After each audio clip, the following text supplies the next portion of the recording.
Pranam everybody. Jivan Sadhana, A Noble Art of Living, Audio number 3. Chapter 7. Dress should accord with the national culture. We covered the sacred and the private organs with the right dress, Rig Ved.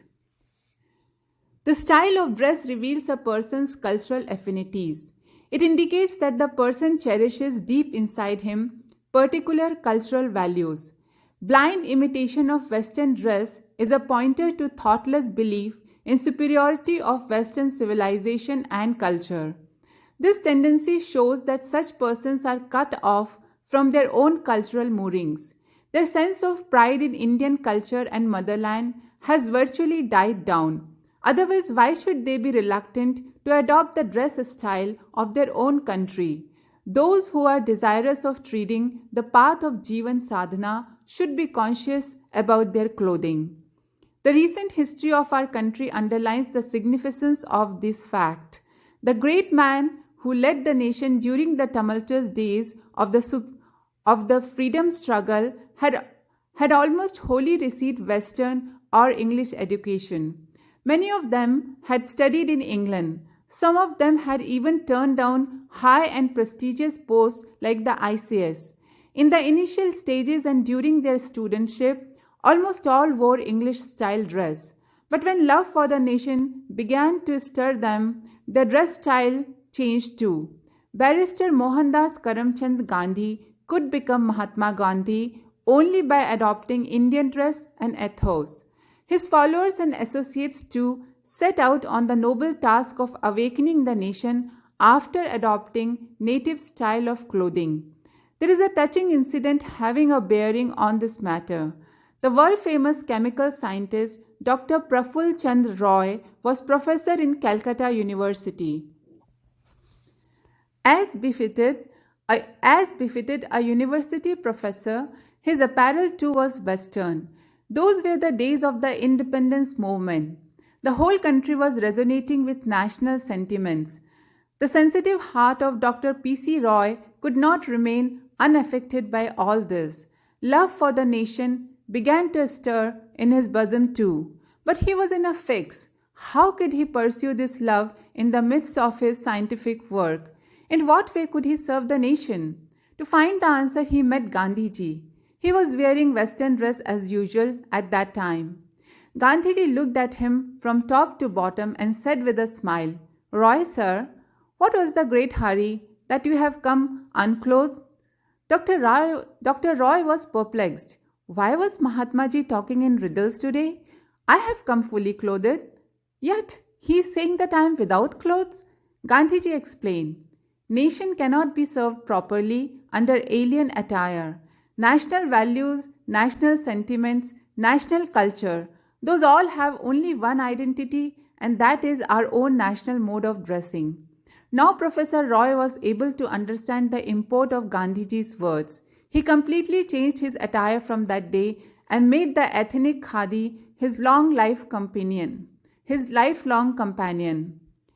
Those who advance the excuses of dress norms operative in technical and higher education institutions should stand reminded here that there are so many persons working in our mission Gayatri Parivar who have completed their technical higher education in dhoti kurta. Students doing engineering studies including MTech, and that too from the best institutes of the country, don dhoti kurta and maintain the dignity of our culture. There is a famous proverb, where there is a will, there is a way. So the need is to generate the will. Corresponding ways will materialize on their own. With strong willpower and overflowing love for one's culture, the entire course of life can be transformed. What to speak of the dress style? The modes of dress prevalent these days reflect neither Indianness nor Indian culture. The general wear on school and college campuses is expressive of only tastelessness and lack of decorum. The situation at homes is no better. It all indicates that our cultural sense is fast depleting. Even from the health point of view, experts regard the body-hugging and skin-revealing apparel as unsuitable. It lies upon the young generation of the country to check and reverse this rapidly worsening trend. Any appeal to those whose cultural sense has died and in whom national sentiments have almost dried up is futile. But those who have become indifferent for some other reasons should wake up. Let such brave young men and women come forward and through their mode of dress reflect their distinctive nationality and culture. There are some important elements of a proper sense of dress. The first is hygiene. Not only the clothes but the body too should be kept clean. Unkempt hair and uncut nails, for example, are a public announcement that we are not yet civilized. The second element is selection of apparel in accord with the season. The textile and the style both should match the different seasons, summer, winter, and rainy season. The third point is about the general nature and form of the dress. Instead of being very tight and body hugging, it should be slightly loose fitting. At the same time, the cut should be such that the body could be properly covered. The fourth element concerns the understanding of our cultural roots. There should be no glaring antagonism between the dress and the socio-cultural values. As far as possible, the attire should be in conformity with our soil and our culture. Our dress should announce to all that we are not only politically but also culturally independent, and we have firm belief in the Indian ethos. To make this belief strong, we will have to give proper direction to our imaginations and learn the art of putting them to right application. Chapter 8. Imaginations should be meaningful with deep conviction in them. O young man, your mind which has soared to the heavens and your mind which has gone very far on the earth, we bring that mind of yours back here for dwelling and for a happy life. Rig Ved. The mind keeps flying on the wings of imaginations. With infinite speed, it takes joy rides to visible and invisible worlds, but invariably fails to utilize these imaginations for a happy life here on this solid ground. Most of the imaginations remain in the state of never to be materialized dreams and keep tantalizing and tormenting the inner consciousness time and again. This naturally gives rise to the critical question whether there is any effective way of putting these imaginations and ideas to fruitful use. There is indeed a method, but very few are familiar with it. In the experience of the select few, imagination is the divine potency of human consciousness. It is this power which enables man to transcend the limitations of his ego-bound identity and reach out to the infinite cosmic reality. Its use unlocks the door to new experiences in life and gives new dimensions to consciousness. By imaginations, new creative energies sprout forth, the arts are created, and the foundation of research is laid. The first step on the path of all achievements, be they mundane or spiritual, is taken on the basis of imaginations. In normal course, we have their first intimations in the form of waves arising in the mind. We perceive their close presence as mysterious aspects of the seen and the unseen life. Then our emotions come into play. With this intermingling of imaginations and emotions, a beautiful rainbow spreads across the inner sky. This multi-hued luminousness then yearns to break out of the sanctum of mind and finally descends to the play arena of life. Many are the external forms of its expression. When it emerges in words, different forms of literature are born: poetry, short story, play, novel, essay. All types and styles of literary writings are the worded modes of this expression. Its expression in sounds becomes music. In the myriad tunes of innumerable instruments, it is the blend of imaginations and emotions that finds an outlet. This very blending, when applied through strokes of a brush, spreads the magic of painting. Its expression in the crafts leads to the birth of so many craft forms like architecture, sculpture, etc. Its manifestation in food items assumes the form of culinary art and conjures a variety of excellent dishes. From the earliest times to this day, whatever art forms mankind has devised are but the multidimensional expressions of this very imagination, emotion combined. The meeting of imagination with intellect opens new vistas of scientific and technological advance. The very first step in any research work is the act of imagination. The unanimous prescription of all research experts is first the right delineation of the imagination or concept, then the beginning of the actual research work. When the waves of imaginations arising in the mind are chiseled by the intellect and synthesized and channeled into a focused direction, imagination takes the right shape. Research projects are formulated to actualize these very sculpted imaginations. The scientific community, carrying the gifts of prosperity and glory, is thus able to embellish human life through new avenues of adornment. The great seer sage Maharishi Aurobindo had once said to his disciple Nalini Kant Gupta, "If it were to be estimated how much a country, society, or person will progress in its lifetime, judge the quality and nature of its imaginations." In the golden age of Satyug, the era of righteousness in India, the inhabitants lived the life of Rishi Kalp, that is, in the mold of a rishi. Their thoughts and imaginations reverberated with Vedic and Upanishadic mantras. If the West today is scaling ever new heights of prosperity, the reason is the dynamism of its people's imaginations, which are always geared towards bringing forth something new in the physical material sphere. What could be the serviceability of imaginations for a meaningful life? In response to this query of Nalini Kant, the Maharishi said, "Everybody should keep some important points in mind. First, do not let the standard of your imaginations deteriorate. Imaginations of sensuous indulgences or carnal pleasures should not be entertained because this dissipates mental energy and sap vitality. Second, be steadfast in the belief that imaginations can be realized. Only it requires plan and sustained pursuit.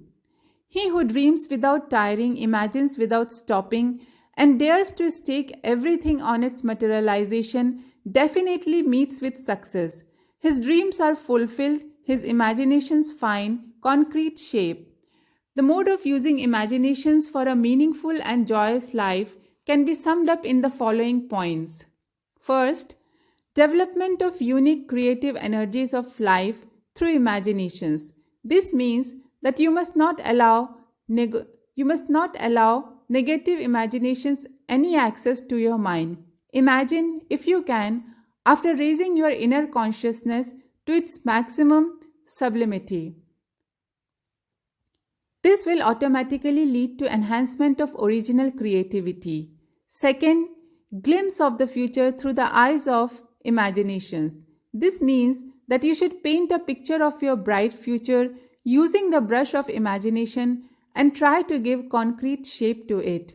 Third, make the personality virtuous by lofty imaginations. That is, you should visualize about the virtuous qualities lacking in the personality and consciously cultivate them and make them an integral part of your personality. Fourth, remain immersed in those imaginations that make you calm and joyful and banish those that give disquiet and pain.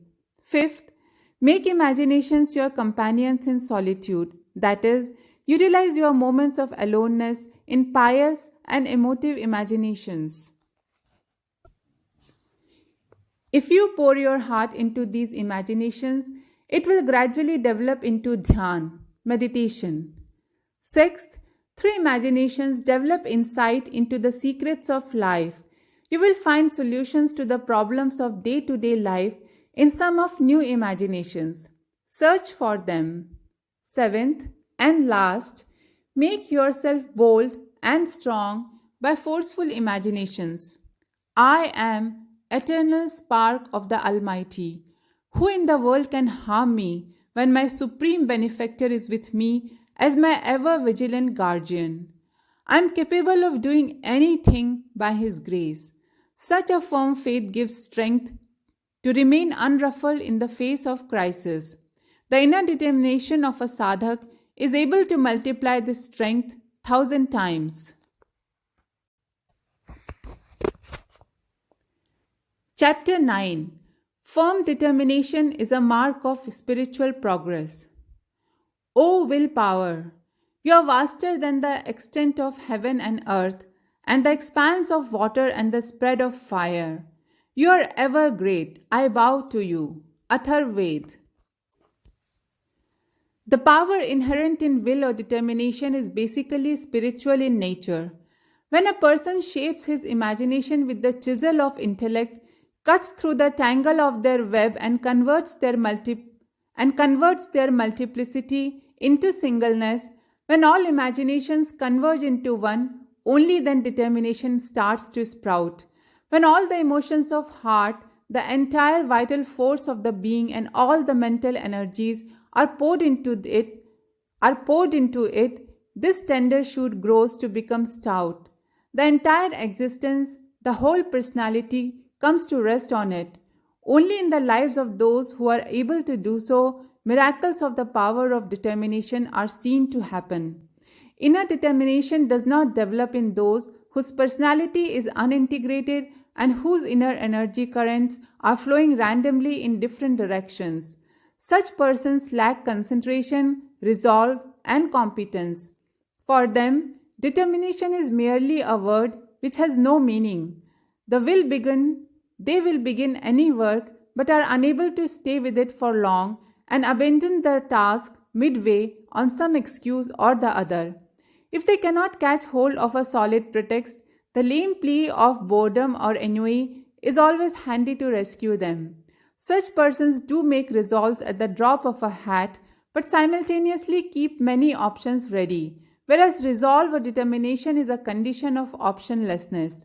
Once the determination is made, its goal has got to be fulfilled. It should become synonymous with life, its whole identity and definition, the alter ego. One has to live for it and die for it. There can be no separate existence. Only in those persons in whose inner depth such complete conviction grows, there is a meaningful and full development of determination. Once we are firmly resolved and make an inner determination to achieve something, we immerse ourselves completely in the task of completing it. Come numerous obstacles, endless criticisms, or great sufferings, we do not allow our resolve to be shaken or diluted and continue with our ceaseless striving till the resolve is fulfilled.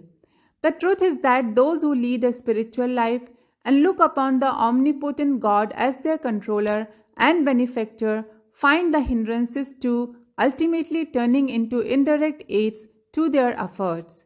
These challenges, in fact, go to increase their strength and act as a spur for heightened effort. It is only in the absence of spiritual disposition that obstacles are able to disappoint and dispirit us, and our determination gradually wanes and breaks. It is necessary to identify the reasons that lead to the disintegration of the resolve, because only by such identification can we circumvent them. The chief among these is the habit of worrying or brooding. We are wont to forget that this world is an objectification of the grand divine design and is controlled by that very divine will. He who overlooks this truth lacks in total devotion to God. Consequently, mind becomes stuffed with all sorts of anxieties, tensions, and confusions. When this brooding tendency becomes chronic, the feeling of mental torment becomes a permanent feature, howsoever comfortably placed we may otherwise. The inner determination of such a person is always weak. Apprehension, doubt, fear, and impatience are some of the other factors that enfeeble the resolve by making a person pessimist. The world has a relative existence. Every phenomenon here has both positive and negative aspects, and one can have positive or negative attitude towards any circumstances. If we become adept in optimistic thinking, our inner strengths go on increasing, and so does our determination. On the contrary, if we allow ourselves to remain in the grip of pessimistic thinking only, the power of determination progressively weakens. The counsel of Master Mahashay, a disciple of Sri Ramakrishna Paramhans, is very pertinent in this connection. Master Mahashay was among the closest disciples of Sri Sri Thakur. His spiritual faculties had developed fully by the blessings of the Guru. Once a novitiate of Belur Math wished to know from him the secret of spiritual life. In response, Master Mahashay said, "Listen, son, if you have ever to know how much spiritually evolved a person is, examine how much developed his power of determination is." Master Mahashay then proceeded to outline some important guidelines for increasing this power. These are: first, accept your failures with grace and maturity. We become unsuccessful for want of firm determination. So after every failure, make an intensive introspection. Instead of foisting your shortcomings on others, accept them and rectify. Second, grow tall in the real sense. This means that you should enlarge your virtues rather than ego.